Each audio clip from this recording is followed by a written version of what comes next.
Arrastré mi maleta de mano por el pasillo revestido de cedro de Silvertip Ranch. El pequeño llavero de bronce con forma de brújula, colgado del asa, sonó una sola vez, seco y afilado. Amy estaba de pie en el marco de roble de la puerta, sosteniendo una sola tarjeta blanca, solo una, con esa sonrisa particular que solo mostraba cuando ya había planeado algo de antemano. Vamos a compartir habitación, Jonah, dijo, señalando con la barbilla el cuarto detrás de ella. Una sola cama. Solo una. Mi mano fue hacia mi nuca antes de que mi cabeza terminara de procesarlo. 14 años de amistad y no tenía idea de en qué me acababa de meter. Me llamo Jonah Whitaker. Tengo 34 años. Soy arquitecto en Denver, especializado en la restauración de viejas casas y cabañas de madera en las rocosas. Mi estudio es pequeño, solo 3 personas, en un edificio de ladrillo reconvertido en el barrio de Highlands, tan cerca que camino al trabajo casi todos los días. Vivo en el 4º piso de un viejo edificio de ladrillo en la calle Thorey, con un balcón que da a la acera. Vivo solo. Antes tuve una esposa. Bianca Cadell. 4 años de matrimonio que terminaron en 2022. Sin hijos. Lo intentamos, pero nunca se dio. Una tarde de domingo, Bianca me dijo que nos habíamos distanciado, firmó los papeles y se fue. Yo también firmé. No hice muchas preguntas.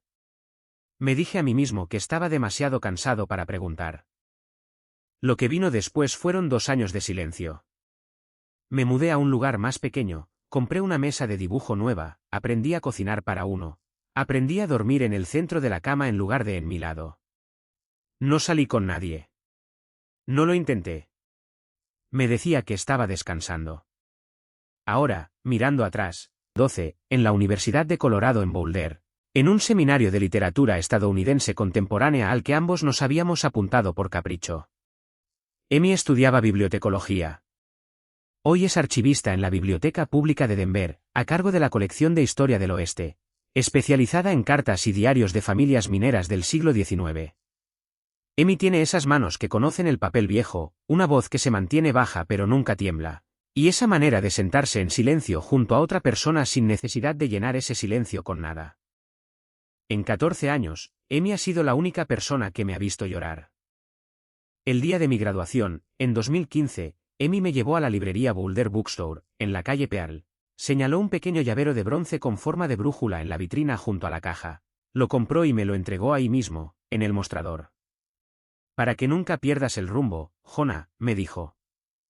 Lo colgué de mi mochila, luego de mi bolso de trabajo, luego de mi maleta de mano. 11 años después, seguía conmigo. La semana antes de este viaje, un viernes a las 7 de la tarde, Amy tocó la puerta de mi departamento. Estaba parada en el pasillo con una caja de bagels de Rosenbergs, como todos los viernes de los últimos 2 años. Y me dijo, directo, sin rodeos, sin suavizarlo. Jonah, mi familia tiene ese retiro en Big Sky la próxima semana. Mi mamá está buscando presentarme a algún tipo otra vez. Ven conmigo. Finge ser mi novio. 4 días. Yo pago todo. Le pregunté por qué yo. Sonrió un poco de lado. Porque tú no vas a pensar que significa algo más. Le dije que sí. Le dije que sí demasiado fácil. 6 horas después íbamos por la enero del 25 hacia el norte y luego por la enero del 90 cruzando Wyoming. Amy se quedó dormida en el asiento del copiloto abajo de asfalto. Las montañas se alzaban lentamente a nuestra izquierda. Puse a Fleetfaxis a bajo volumen. Amy no se movió. Manejé un rato con una sola mano, la miraba de reojo en cada semáforo en rojo, y por primera vez en 14 años pensé, ella está esperando algo al final de este camino. Y todavía no sé qué es.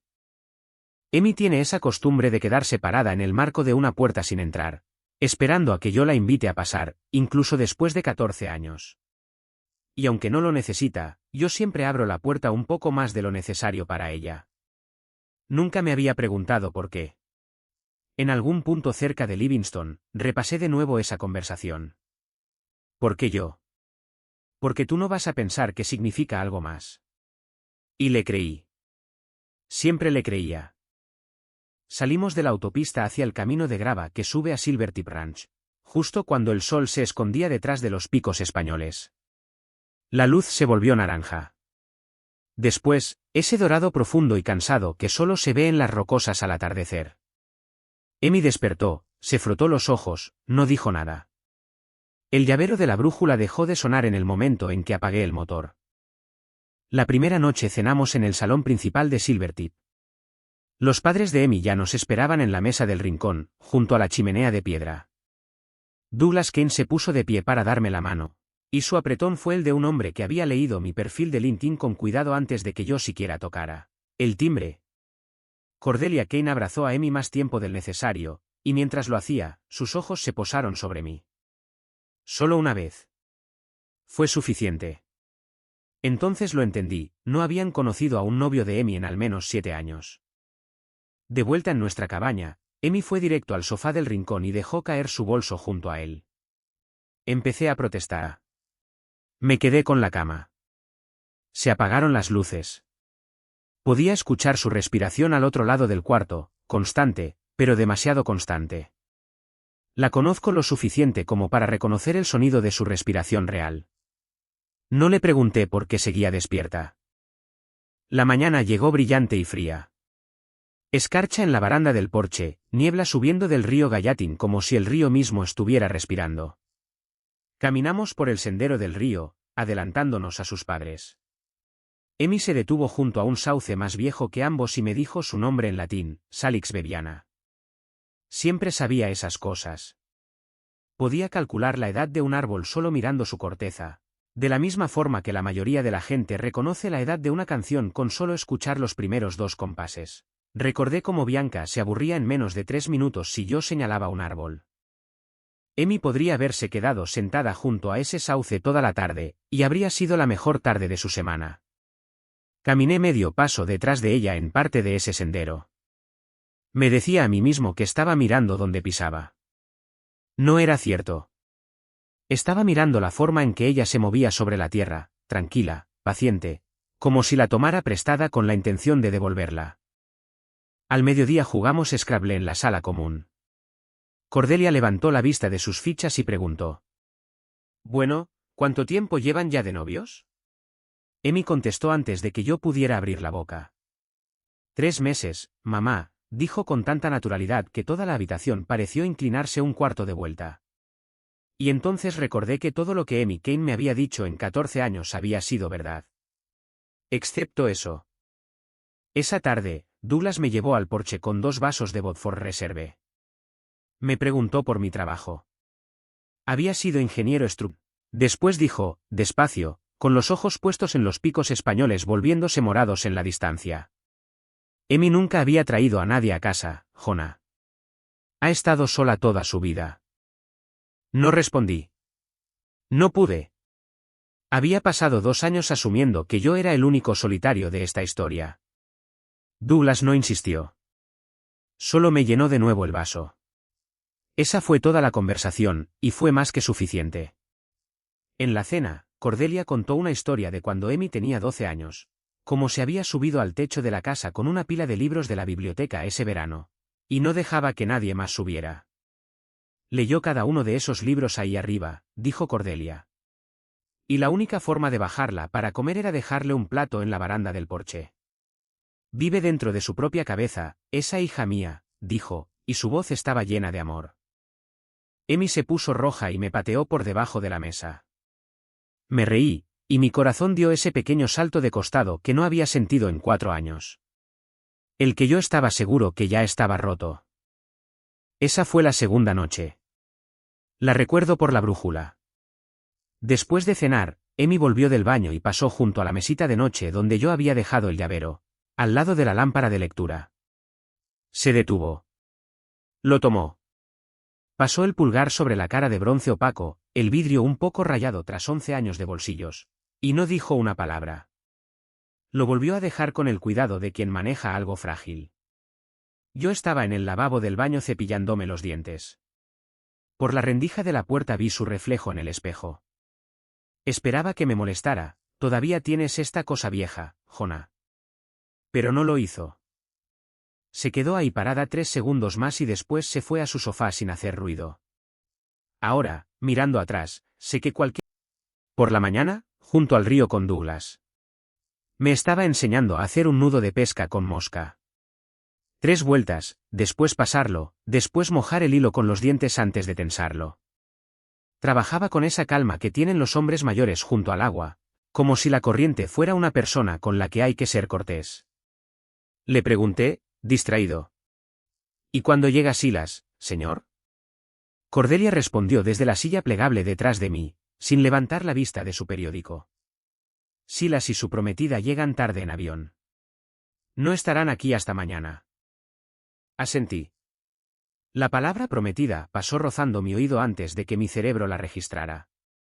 Silas nunca había mencionado que estuviera saliendo con alguien en ninguno de nuestros pocos y educados encuentros, a lo largo de los años. Amy estaba a 1,5 metros, cambiando una mosca en su línea, de espaldas a mí. Más tarde, cuando repasé esa mañana en mi cabeza, me di cuenta de que sus hombros habían estado tensos como cuerdas de guitarra, y que no se había dado vuelta ni una sola vez en todo el tiempo que le di la espalda. Al mediodía caminamos de regreso a la cabaña por el bosque de pinos. Empezó a caer una lluvia suave, del tipo que hace que las agujas de pino huelan a todos los veranos a la vez. Savia, tierra, y algo debajo de eso que siempre me recuerda a la infancia. Amy resbaló en un tramo mojado de pinaza, y la sostuve del codo. Ella se aferró a mi muñeca un instante más de lo necesario. Me miró, sus ojos húmedos por la lluvia y por algo más, y me dijo: Jonah, pase lo que pase en este viaje, como sea que termine, prométeme que no me vas a odiar por eso. Me reí. ¿Cómo podría odiarte? Ella no se rió. Prométemelo. Se lo prometí. No fue un error. Fue el punto de quiebre. Cenamos tarde esa noche con Douglas y Cordelia. Amy bebió su vino más lento de lo habitual. A mitad de la cena me di cuenta de que el llavero de la brújula no estaba en mi bolsillo. Pensé que se me había caído en el pinar. Le pregunté a Amy. Ella dijo, en voz baja: Está en la mesita de noche. Lo recogí después de que me sostuviste. Lo puse en un lugar seguro. Le agradecí. No fue hasta que estuve en la cama esa noche que entendí que había tenido esa brújula en la mano toda la tarde, y había decidido devolvérmela. Amy tiene esas manos que conocen el papel viejo. Cuando tocó la brújula sobre la mesita, la tocó como se toca un manuscrito de 11 años de antigüedad. No porque tema romperlo, sino porque sabe exactamente cuánto pesa. Vive dentro de su propia cabeza, esa hija mía. Douglas no lo había dicho como advertencia. Yo lo escuché como una de todos modos. Una advertencia que todavía no había descifrado. ¿Prométemelo? Amy nunca, en 14 años, me había pedido que le prometiera algo. Esa noche, la tercera noche, me quedé despierto en la oscuridad escuchando a Amy caminar de un lado a otro en el sofá. Trataba de hacerlo en silencio, pero conozco el sonido de sus pasos. Afuera de la ventana de la cabaña, escuché la primera camioneta de la mañana doblar desde el camino de grava hacia Silvertip. Los faros barrieron el techo en una larga franja blanca. Amy se quedó de pie en su lado del cuarto. Yo no cerré los ojos. La escalade negra del servicio del aeropuerto de Bozeman llegó al salón principal a las 10 de la mañana. Silas Kane bajó primero, alto, cómodo en su propia piel, con esa sonrisa de un hombre acostumbrado a que lo miren. Y después ella bajó del lado del pasajero. Abrigo de cachemir gris, botas Chelsea, cuyos papeles de divorcio yo había firmado 4 años atrás. Estaba parado en el porche del salón principal. El llavero de la brújula sonó una vez cuando cerré los dedos alrededor de mis llaves. Amy estaba detrás de mí. No me di vuelta, pero sentí que dejaba de respirar. Bianca se quitó los lentes. Me vio. Su boca se abrió medio segundo, sorpresa real durante un latido, y después se cerró en esa sonrisa educada y ensayada que yo había conocido también durante tanto tiempo. Jonah, qué sorpresa. Silas no sabía nada. Se acercó con la mano extendida. Hola, hermano. Qué bueno finalmente conocer al novio de mi hermana. Bianca estaba parada detrás de él. Silas no podía ver su cara. Yo sí. Amy también. Le di la mano a Silas. Un gusto conocerte, dije. Tenía la boca seca como papel. Detrás de él, Bianca ya había suavizado su expresión. Siempre había sido rápida para eso, y yo alguna vez lo había encontrado encantador. Emi me llevó al cuarto de la cabaña 5 minutos después y cerró la puerta detrás de nosotros. Yo todavía no estaba enojado. Todavía estaba tratando de entender. Emi, ¿por qué no me dijiste? Estaba junto a la ventana, con los brazos cruzados fuerte sobre el pecho, sosteniéndose a sí misma como quien sostiene una pila de libros a punto de caerse. Porque sabía que no vendrías. Debí haberlo sabido antes de entrar ahí. Lo sé, lo sé. Te lo iba a decir esta noche, después de la cena, cuando estuviéramos solos. Se dio vuelta. Jonah, lo siento. Me senté en el borde de la cama. Sentí 2 años de mi propio silencio desenredarse como un libro cayéndose de un estante. La larga mesa de madera de nogal, velas, estofado de alce de la cocina de Silvertip. Bianca bebía su Cabernet despacio. Me preguntó por el trabajo. Me preguntó si había estado saliendo con alguien antes de Emi. Le contesté con frases de 3 palabras, de 5 palabras. No estaba acostumbrada a que le contestaran con frases cortas. Después se dirigió a Emi. Su voz bajó a ese registro empalagoso que yo recordaba. Cariño, ¿le contaste a Jonah lo mío con Silas? Emi dejó su tenedor con cuidado.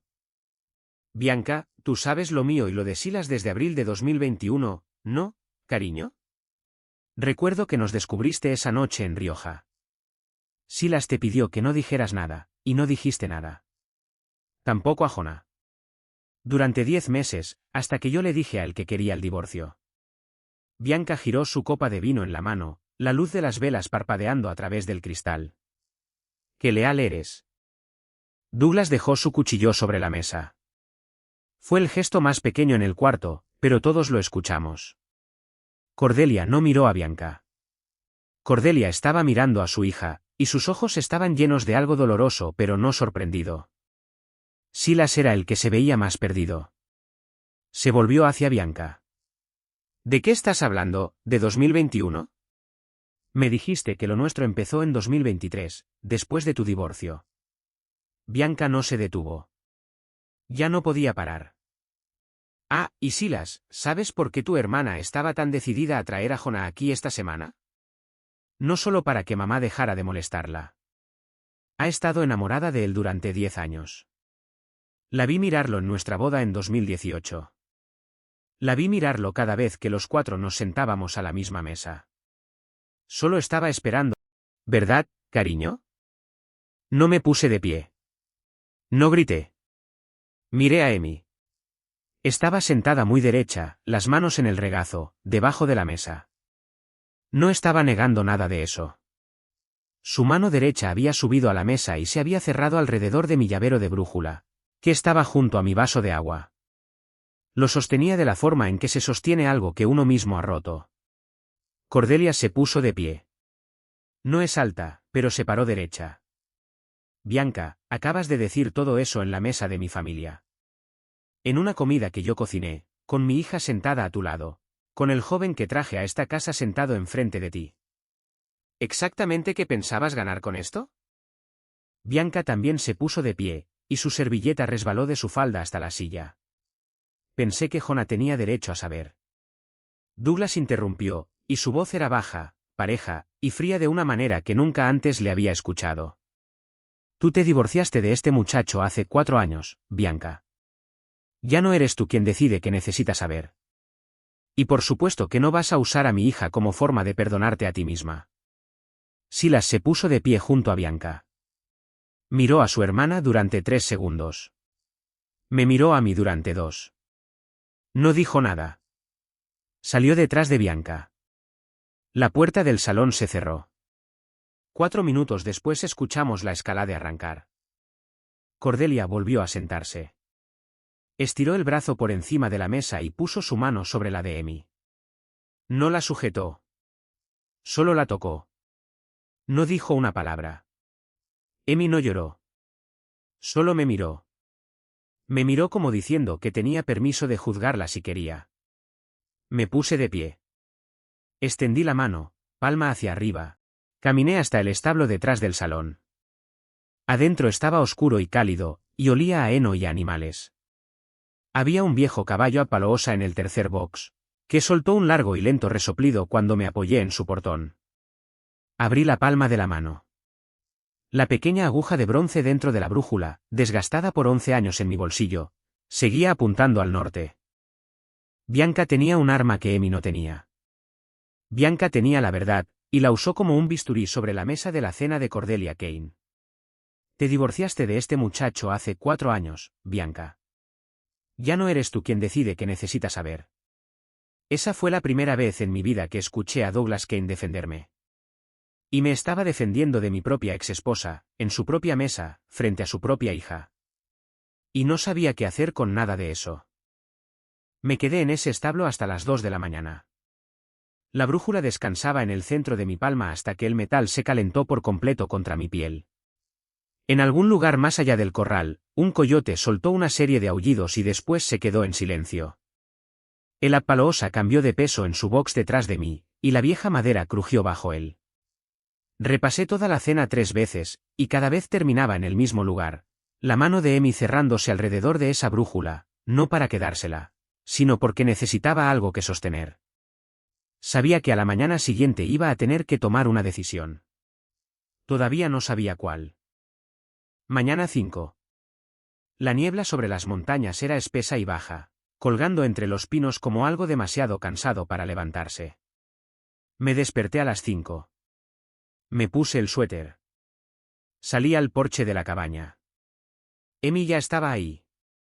Tenía una taza de café que no estaba tomando. Sus hombros estaban encorvados hacia adelante, como los de alguien que lleva mucho tiempo sentado. Minutos. Conté 4 minutos con 20 segundos. Emi habló primero. Jonah, lo siento. No por quererte.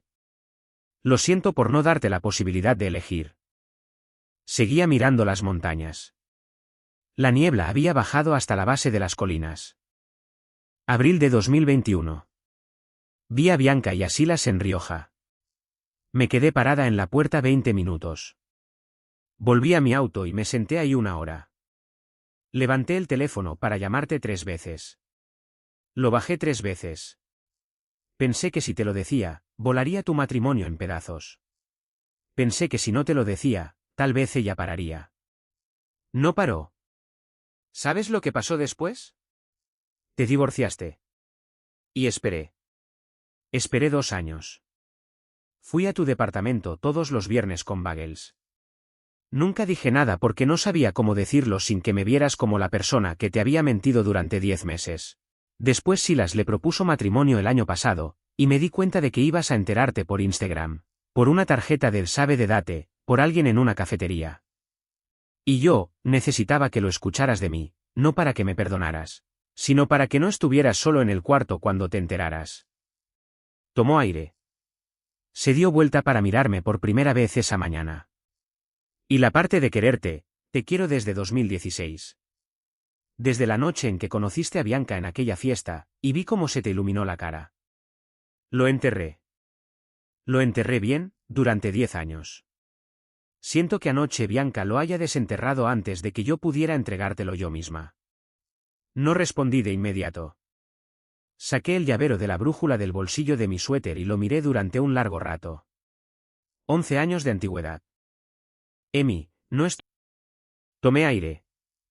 Estoy enojado porque pensaste que yo era tan frágil que no podía soportar esas 2 verdades al mismo tiempo. Viniendo de ti. No de ella. Emi asintió, apenas. No discutió. Esa fue la parte que más amé. No discutió. Pero le dije. He cargado esta cosa en mi bolsillo durante 11 años. Tú has caminado a mi lado durante 14. No voy a ser yo el que se aleje de esto. Solo necesito un poco de tiempo. Abrí la mano. Puse el llavero en su palma. Sus manos que conocen el papel viejo. Sus manos que conocen el peso de las cosas. Guárdala un par de semanas. No porque tenga que decidir si quedarme, sino porque necesito descubrir cómo quedarme bien. Ella cerró los dedos alrededor del llavero. El metal se fue calentando lentamente contra su palma. No lloró. Yo tampoco. Fuera lo que fuera esto, no iba a ser el tipo de cosa por la que uno llora. Iba a ser el tipo de cosa que uno construye. Nos fuimos antes de que el resto del rancho despertara. Bianca y Silas seguían dormidos en la cabaña de huéspedes. La niebla todavía colgaba entre los pinos cuando giré la llave. Cordelia estaba parada en el porche del salón principal mientras yo ponía las maletas en el baúl.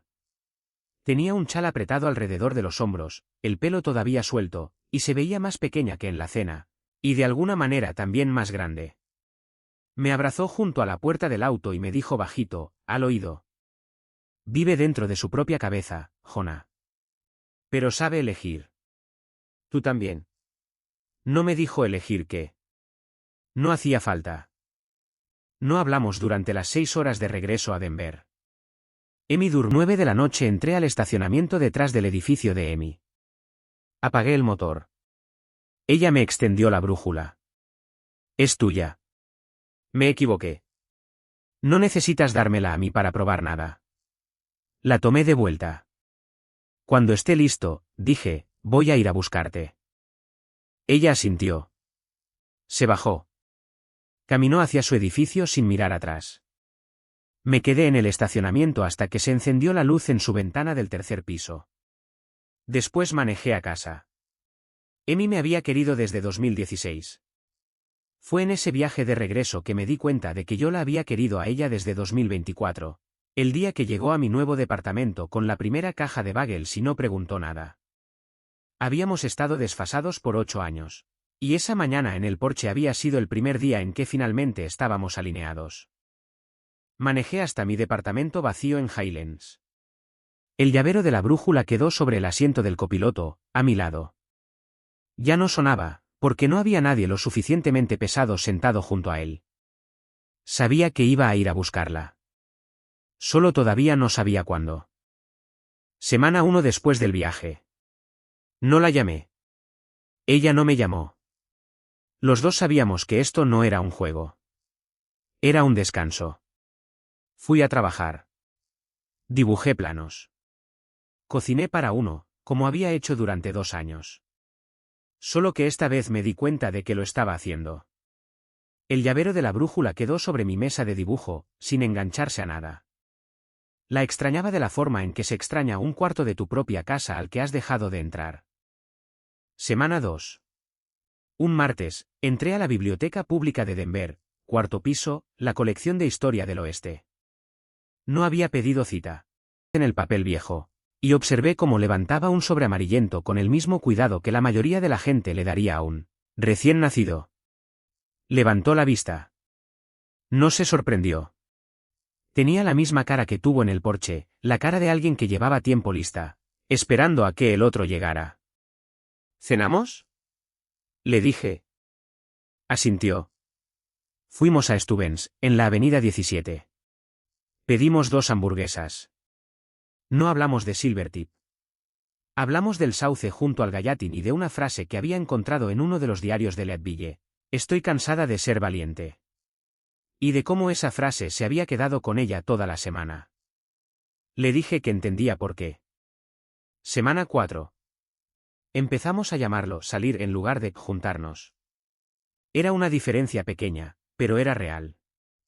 Ella seguía trayendo bagels todos los viernes, pero ahora entraba. Semana 6, un sábado por la noche. La besé por primera vez en el estacionamiento detrás del Museo de Arte de Denver, después de la exposición de Georgia OKF. Ya estaba oscuro. Emi se quedó parada con la cabeza inclinada, de la misma forma que la había visto inclinar la cabeza hacia mí miles de veces en 14 años. Solo que esta vez fui yo quien se inclinó. Así de simple. Sin música de fondo, sin lluvia. Solo una bocina lejana en la fax y una hoja seca de arce que cayó entre nosotros justo antes de que yo dejara de estorbarme a mí mismo. El tercer mes después del viaje hablamos de Bianca una sola vez, y solo una vez. Emi me entregó una carta que había escrito en mayo de 2021. Nunca enviada. 4 páginas, en su letra, describiendo todo lo que había visto en Rioja. Me la entregó sobre la mesada de la cocina de mi departamento. La leí despacio. Con la duda, dijo. Y no quiero vivir con lo que no te dije. Nunca más hablamos de eso. En mayo, Silas me llamó. Había roto el compromiso con Bianca en marzo, 2 semanas después de Silvertip. Se disculpó por teléfono. Me preguntó si en algún momento podíamos tomar un café. Sostuve el teléfono, miré a Amy en la isla de la cocina por encima de mi hombro, y ella lo escuchó. Me hizo un pequeño gesto de aprobación con la cabeza. Le dije por teléfono. Todavía no. Tal vez. Denos un poco más de tiempo a los dos. Silas dijo gracias.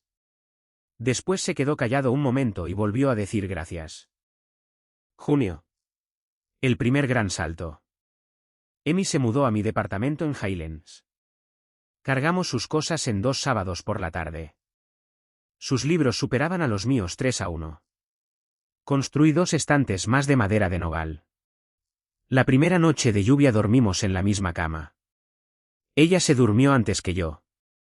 Me quedé despierto escuchando la lluvia sobre el toldo de metal del balcón, y pensé, no he tenido miedo de nada en el último mes, y eso es lo más extraño y lo más tranquilo que he sentido jamás.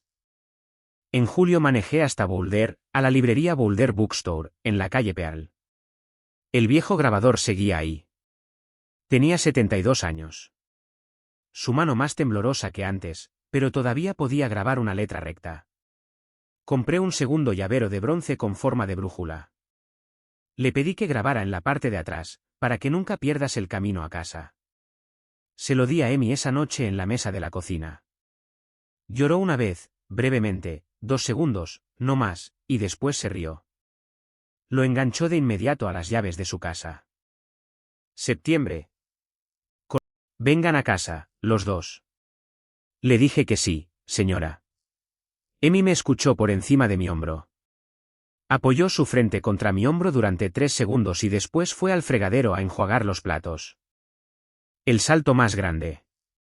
En el verano de 2027 volvimos a Montana, pero no a Silvertip.